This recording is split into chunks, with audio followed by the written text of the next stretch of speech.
প্রিয় নবী সাল্লাল্লাহু আলাইহি ওয়াসাল্লাম কাবা শরীফের পাশে একসময় হেলান দিয়ে বসা আছেন। সুনানে ইবনে মাজার হাদিস।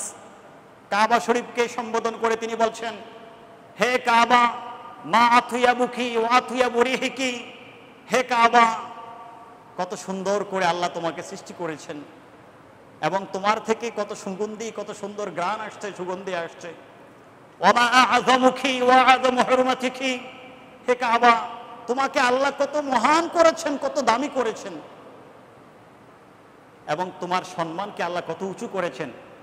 তুমি কি আমার থেকে সত্যটা শুনবে? আল্লাহর হাবিব কার সাথে কথা বলছেন? কাবা শরীফের সাথে। সুবহানাল্লাহ বলেন।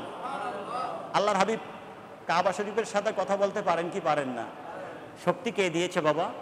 শক্তি আল্লাহ দিয়েছে। আমার আপনার পক্ষে সম্ভব না। আমি আপনি গাছপালার সাথে কথা বলতে পারবো না, কিন্তু সরকারে কায়নাতের সাথে গাছপালা কথা বলেছেন। আমি আপনি পশু পাখির সাথে কথা বলবো না। সরকারে কায়নাতের কাছে যেই সকল পশু পাখিগুলো মাজলুম, তারা আল্লাহর হাবিবের দরবারে এসে নালিশ করেছেন, আল্লাহর হাবিব বিচার করেছেন, মীমাংসা করে দিয়েছেন। খেজুর গাছের সাথে, মরা খেজুর গাছের সাথে হেলান দিয়ে খুতবা দিয়েছেন। মিম্বর তৈরি হয়েছে। তিনি যখন মিম্বরে খুতবা দিতে আরম্ভ করলেন, খেজুর গাছ আল্লাহর হাবিবের বিরহে ক্রন্দন করতে আরম্ভ করেছেন। দুনিয়াতে আঙ্গুলে ইশারা করেছেন, আকাশে চাঁদ দ্বিখণ্ডিত হয়ে গেছে। দুনিয়াতে আঙ্গুলে ইশারা করেছেন, সূর্য, ডুবন্ত সূর্য আকাশে উঠে গেছে।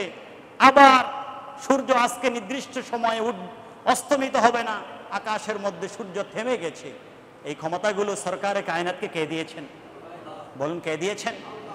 আল্লাহর কুদরত যখন সরকারে কায়নাতের কাছে এসে গেছে, এটার নাম হয়ে গেছে মুআজিজা। সুবহানাল্লাহ বলেন। কুদরত তো আমার আল্লাহর, কিন্তু এই কুদরত প্রকাশ পাচ্ছে নবী মুস্তাফার মাধ্যমে, এই জন্য এটার আরেকটি নাম হয়ে গেল মুআজিজা। আর এটা যখন নবী বাদ দিয়ে ওলিদের কাছে এসে যায়, ওলিদের মাধ্যমে প্রকাশিত হয়, তখন এটার আরেকটি নাম হয়ে যায় কারামা। বিষয় এক, কুদরত হচ্ছে কাদেরের কাছে, সব কিছু হচ্ছে রব্বে কারীমের কাছে। তিনি যখন এগুলাকে কোন নবী আম্বিয়াদের মাধ্যমে প্রকাশ করেন, তখন এগুলার নাম হয়ে যায় মুআজিজা। আর যখন তার প্রিয় বাজন কোন আউলিয়া কেরামের মাধ্যমে প্রকাশ করেন, তখন এগুলি হয়ে যায় কারামা, সম্মান তাদের জন্য। আর আম্বিয়া মুরসালিনের জন্য হচ্ছে মুআজিজা, আর রব্বে কারীমের পক্ষ থেকে হচ্ছে কুদরত। সুবহানাল্লাহ। তো রব্বে কারীম সরকারে কায়নাত রাহমাতুল লিল আলামিন হাবিবে মুহাম্মদুর রাসূলুল্লাহ সাল্লাল্লাহু আলাইহি ওয়া আলিহি ওয়াসাল্লামাকে আল্লাহ রাব্বুল আলামিন এভাবে অসংখ্য অগণিত মুআজিজা দিয়েছেন। সরকারে কায়নাত কথা বলেছেন, ওনার সাথে কথা বলেছে। এজন্য কাবা শরীফকে উনি সম্বোধন করবেন, কাবা শরীফ ওনার সাথে কথা বলবে। এগুলি সরকারে কায়নাতের মুআজিজা, এগুলি আমার আল্লাহর কুদরতের বাহিরে না, অসম্ভব কিছু না। এগুলি গল্প না, হাদিস দ্বারা প্রমাণিত। যাই হোক, তো আল্লাহ হাবিব সাল্লাল্লাহু আলাইহি ওয়াসাল্লাম কাবা শরীফের সাথে এতক্ষণ কথা বললেন। কথা বলে শেষ যে ফিনিশিংটা তিনি দিচ্ছেন, সেটা হচ্ছে, শোনো কাবা, তোমার এত মর্যাদা আছে, সব ঠিক, এত সুন্দর করে আল্লাহ সৃষ্টি করেছেন, সব ঠিক আছে, কিন্তু আমি নবী হয়ে আমি একটা কথা বলছি, সেটা হচ্ছে আমার একজন সামান্য উম্মতের মর্যাদা আল্লাহ রাব্বুল আলামিনের দরবারে তুমি কাবার চেয়ে অনেক বেশি। চিন্তা করছেন? আপনি লক্ষ লক্ষ টাকা ব্যয় করে হজ করতে যান, উমরা করতে যান, এবং সেখানে হাজারে আসওয়াদ, কাবা শরীফের সাথে হাজারে আসওয়াদ পাথরকে চুমু দেওয়ার জন্য আমার প্রাণ উৎসাগত হয়ে যায়। অনেকে জীবন ত্যাগ করে সেখানে, অনেকে মারা যায়, শহীদ হয়ে যায় সেখানে। কাবা শরীফের চতুর্পাশে আমরা তাওয়াফ করি।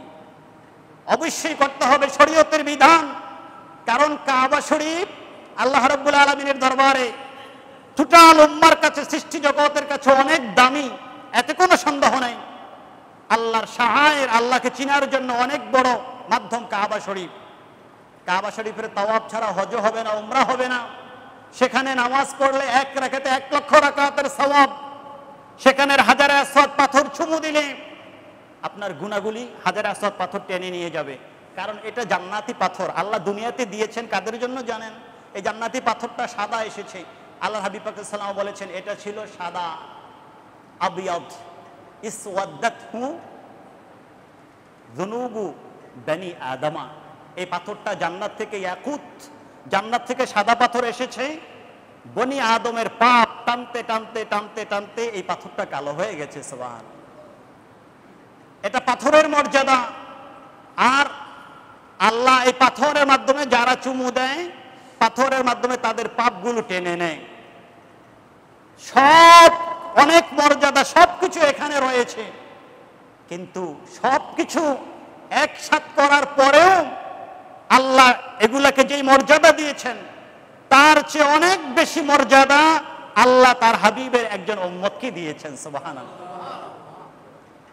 এই জন্য আমরা ছোট্টবেলায় শুনতাম, পরে হাদিসে পেয়েছি যে তুমি কারো মন ভেঙ্গো না, কারণ একজনের মন ভাঙ্গা মানে কাবা শরীফ ভেঙ্গে দেওয়া। এটা সমাজে বা গ্রামে এই ধরনের কথাবার্তা হয়, কিন্তু পরবর্তীতে হাদিসে পেয়েছি যে একজন মুমিনের আপনি আপনার ভাইয়ের অন্তরে আঘাত দিবেন, তার মন ভাঙ্গা মানে কি তাকে আঘাত দেওয়া, তাকে কষ্ট দেওয়া।